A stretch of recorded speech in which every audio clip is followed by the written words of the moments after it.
Hi, good afternoon. It seems that I'm doing videos, I'm sharing on a weekly basis now. Sometimes more, sometimes less, but I've kind of settled into a pattern, it seems. And that kind of fits into just what I wanted to share, what I wanted to talk about today, because patterns of behavior, patterns of thought, patterns of feelings, patterns of action. It's sequential, and it's the formation of patterns that's interesting to me.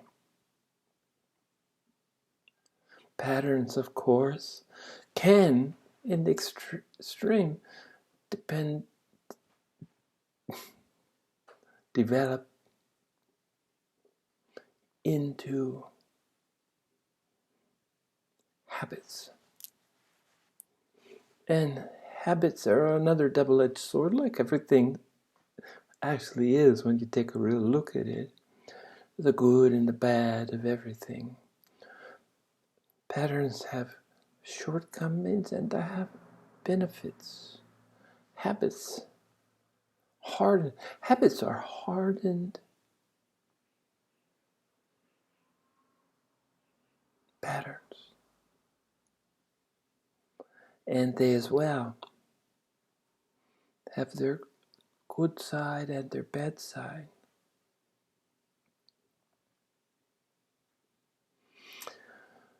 And it was the development of patterns that can lead to habits on all the levels. Where do these patterns come from? And more importantly, more to the point, is can we encourage development of constructive patterns? And constructive means that will help. And since basically the only thing that fills me is patterns that lead to cultivating inquiry of self. Patterns that could perhaps help us to remember all parts of the forgotten.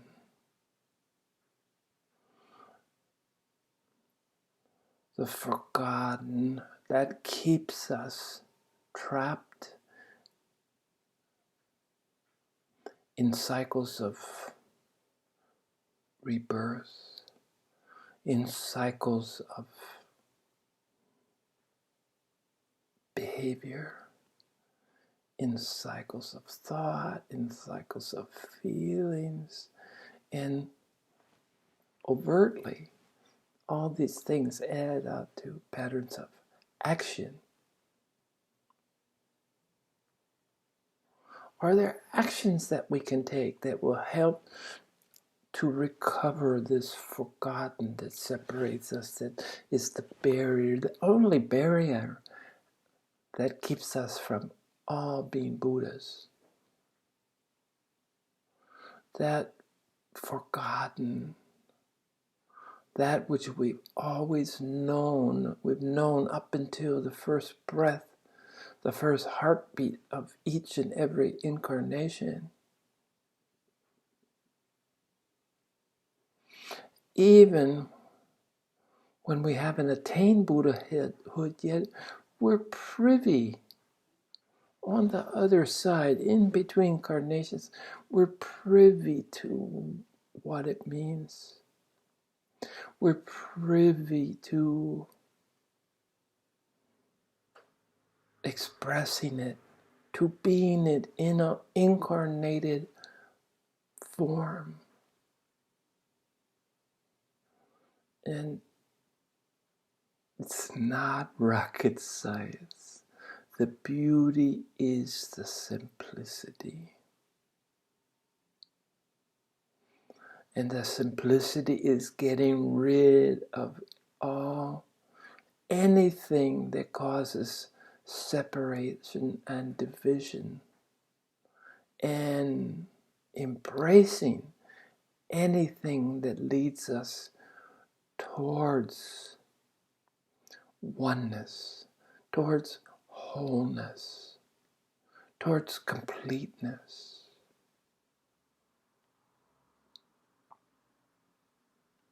So this is what, because I've been busy looking at my thoughts and just trying to think of the progression and the pattern. Thoughts, for me, tend to morph into intentions. Thoughts become, unless discarded, but thoughts, accumulated thoughts, thoughts that I hold on to, become intentions. And then intentions that I hold on to become actions. And it's times when we feel paralyzed. If this process gets stretched out, if it to such a glacial slowdown that one can't even see any formation of patterns, even the inklings of beginnings, it sort of leads to a paralysis, a suspension of progress, a suspension of efforts. And so this is why I've come back. I'm trying to share processes that we can work on individually, which will contribute to the group, the great awakening of the group, the great awakening of others. So when the Hall of Buddhas can contain all of us, what a glorious time. What a glorious day to look forward to.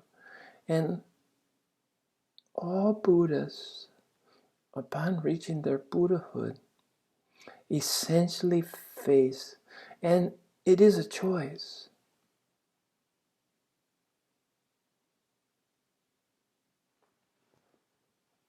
they face choosing to continue to reincarnate even after a reincarnation, after the karmic debt is paid, after the ego is recognized for the trickster that it is, recognized and discarded.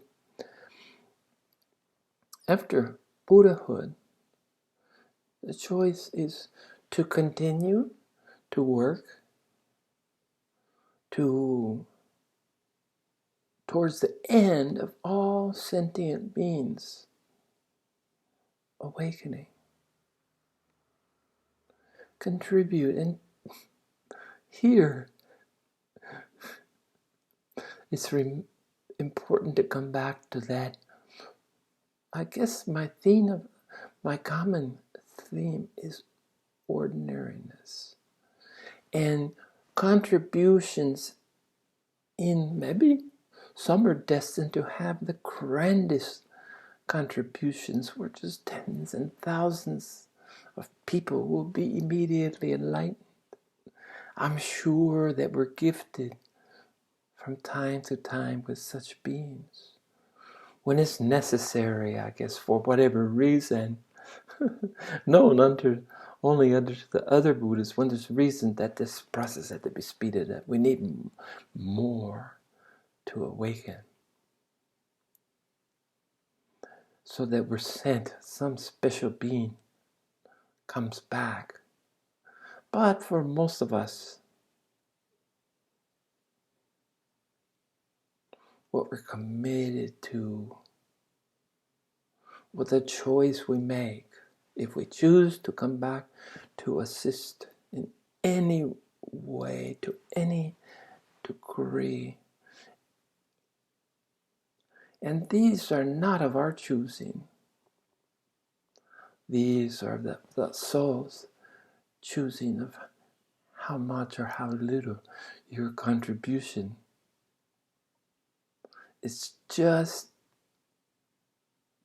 being fulfilled in the act itself, without any desire to a certain end, without any sweeping grandiose ideas, just to contribute. I feel most of the times that I'm working with a handful. I'm working with a handful of beings to assist, to do my part in contributing to the enlightenment of all sentient beings. And I feel honored that I'm contributing to even a handful. Even one is more rewarding, to help in even the smallest way, even one sentient being on their path to fulfillment, to wholeness, is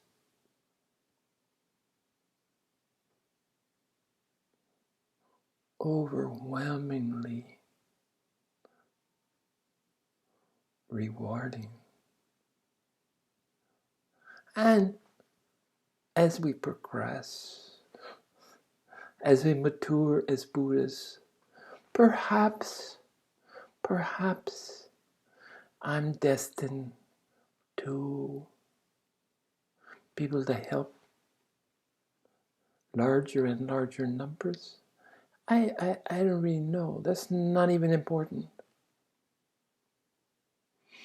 And it's certainly not up to me. If it will be, it will be.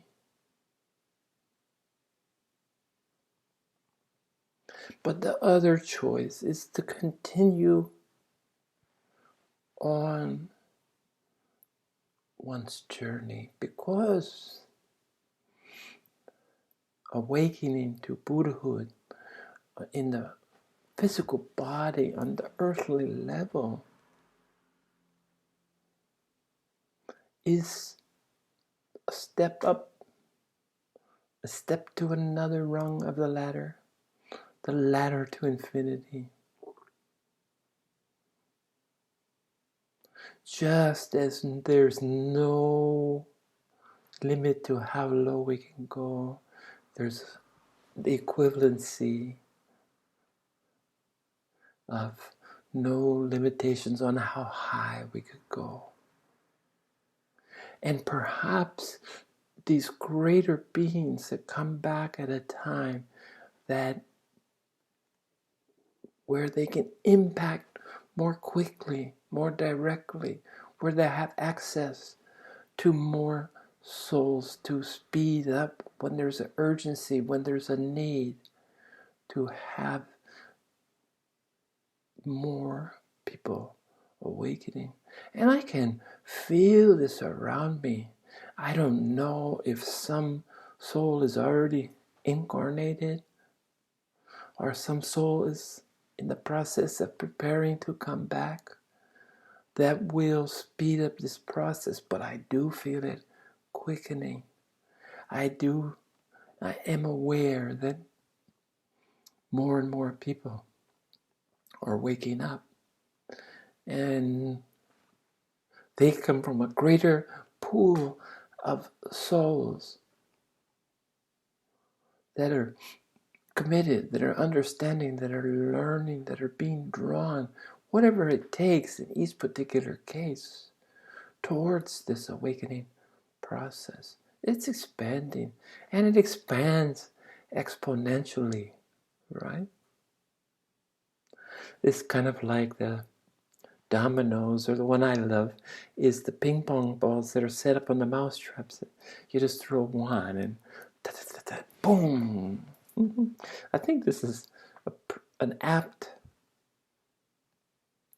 image to have in your mind of how this process, the potential of this process. And who knows, maybe I'm looking at somebody that's the impetus to this. And it's funny because I'm looking into the camera, I'm looking into my iMac, but all I'm seeing is myself. So little do we know. But again, let's go back to this thoughts leading to intentions, leading to actions.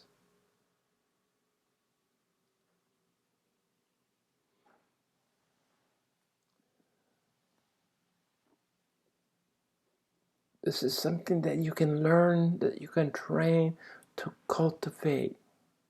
And it may help. So you have to start with your thoughts. And well, we know that we're scatterbrained, right? Most of us, so many thoughts, just neurons firing indiscriminately.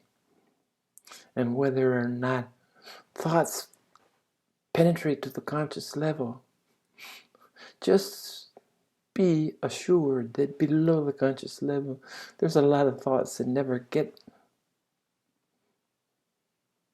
to the point, to the hierarchy, to the point of importance that you become consciously aware. But it's developing these thoughts. And that entails at least some discipline of the mind. Discipline not in the sense of shutting it down, but discipline in the sense of, most importantly, recognizing that the mind does not have any role to play in decision making.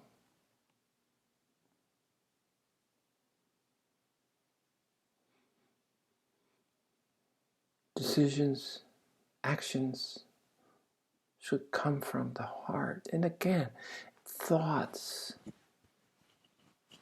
leading to intentions, leading to actions. Thoughts should originate in the heart.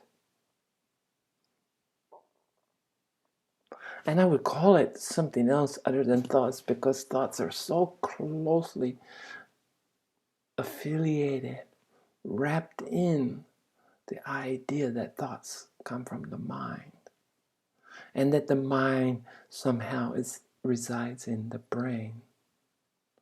But the mind truly resides in the heart.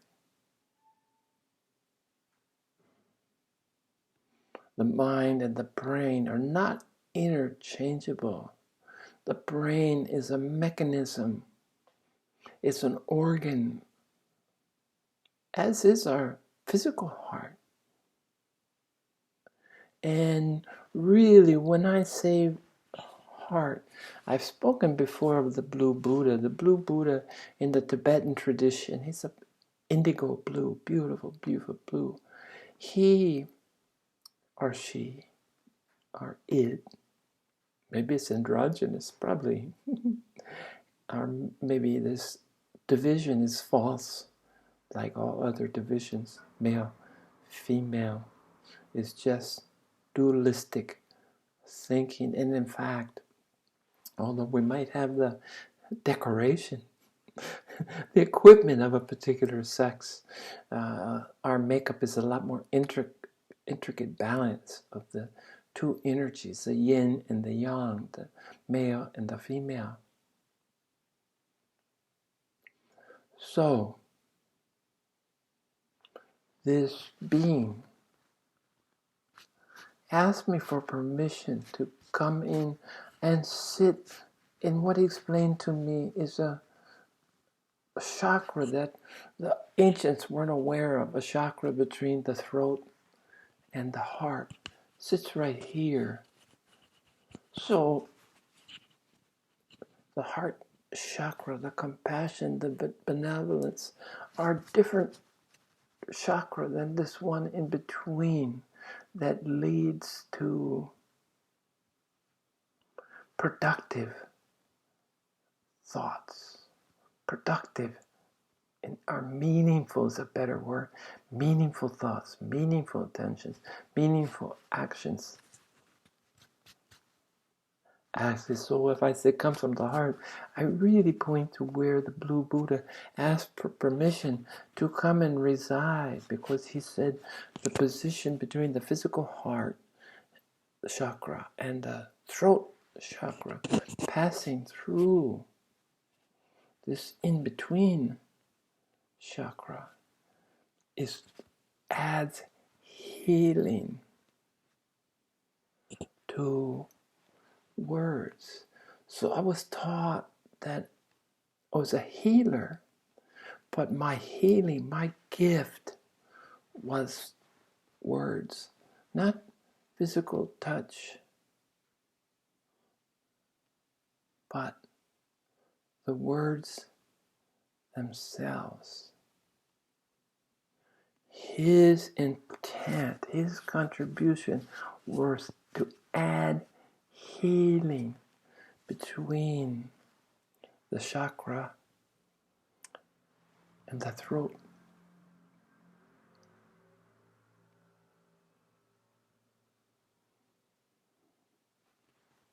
I point to my mouth, but throat chakra, heart chakra, Blue Buddha, for lack of another name. And just because the common acceptance of 7 chakra centers, actually I've seen chakra centers that go way past the crown chakra. And I suspect the root chakra is not the end of it. I mean, because our feet, the root chakra sends out tendrils, sends out roots, and anchors us, providing all the things that roots provide trees: nourishment, the essence of life, life form that creates life energy that sustains the physical, our physical manifestation, which is our body. So just as I've talked about a third ear, a third eye, sorry. I'm sure there's a third heart, there's a third ear.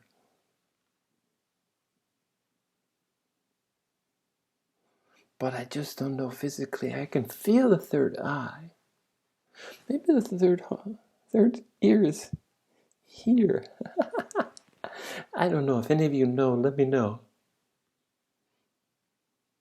But just because it's not part of the tradition,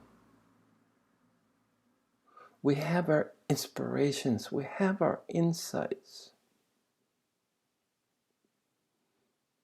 So the third eye is another protection, and it allows me to have the true panoramic vision, 360 degrees.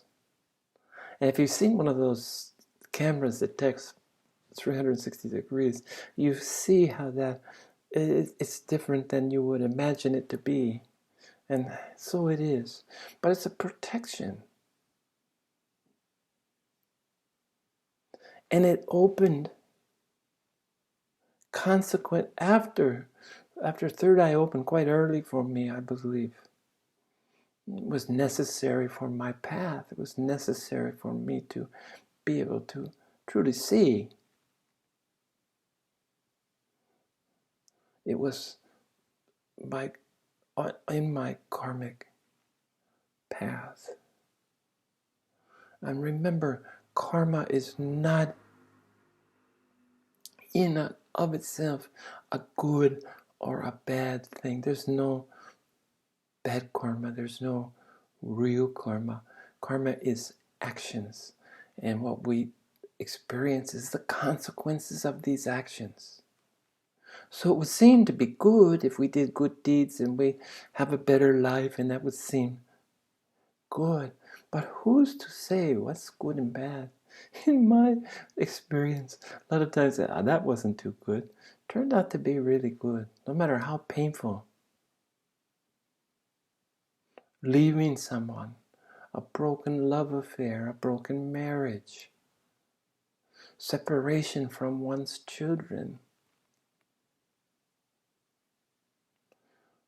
Horrible things in the initial reaction. But who's to say? Who's to say what's good or what's bad? I have an experience of someone that's very close to me that woke up unceremoniously, well before she had any preparation for this transition leading to this hugest transformation, and happened before she turned 20. And she had no, in the life that she's living, as far as she was aware, she had no preparation. I was much older when it happened for me. And that's something that I'd been working on consciously and unconsciously and subconsciously on every level for many years. It was the culmination of 30, 40, 50, nearly 60 years. But for her, the consequence of this beautiful thing happening was to be in a state of panic, to not be equipped, not be mature enough to understand what was happening. She began having horrendous panic attacks, which led to a long time series of medications, antidepressants, anti-anxieties, and most damagingly probably is a 20-year alcoholic experience. And fortunately, she liked wine, and wine was her poison. And I think probably whiskey could have been more damaging both to her physical body and those around her. But the time came when her maturity caught up with her, and she began to understand, and the alcoholism no longer served. The panic attacks disappeared. I can really relate because I would suffer from depression as long as I can remember. And I also physically suffered from migraines for many years until the sources,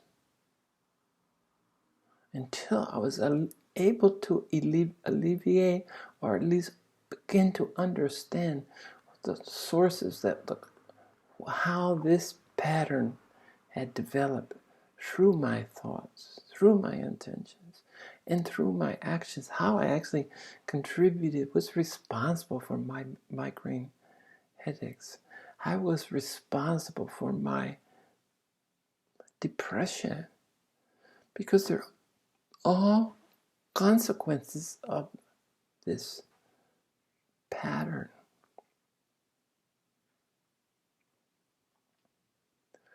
So we were back to, I went on a tangent, I think, but we were back to wrestling with the mind. And what I did is begin to understand, laugh at the monkey mind, the insensate chatter, and just kind of watch that for entertainment purposely, never to be taken seriously. And then to find a use for the faculties that I was given, this fine mind, and to use it so the consequences would be beneficial instead of destructive. And the mind's really happy. It's here to work, as is all of us. We're here to work. That's what,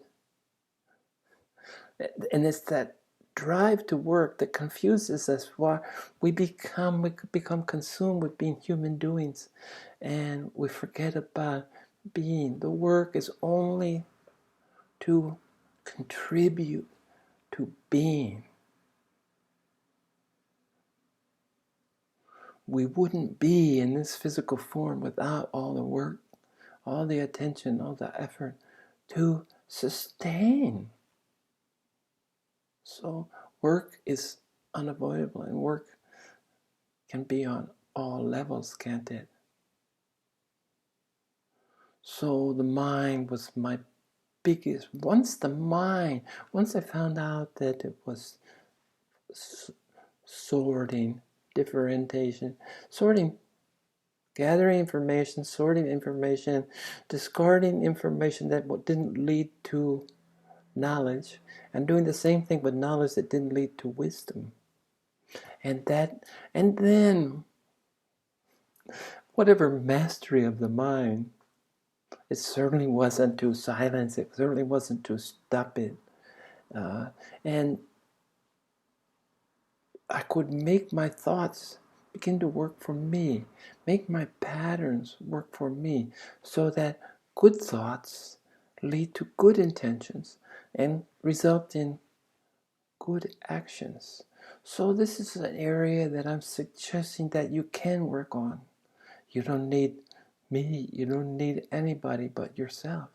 And an awareness that it even exists, that you can use the tools that you're given in a way towards liberation.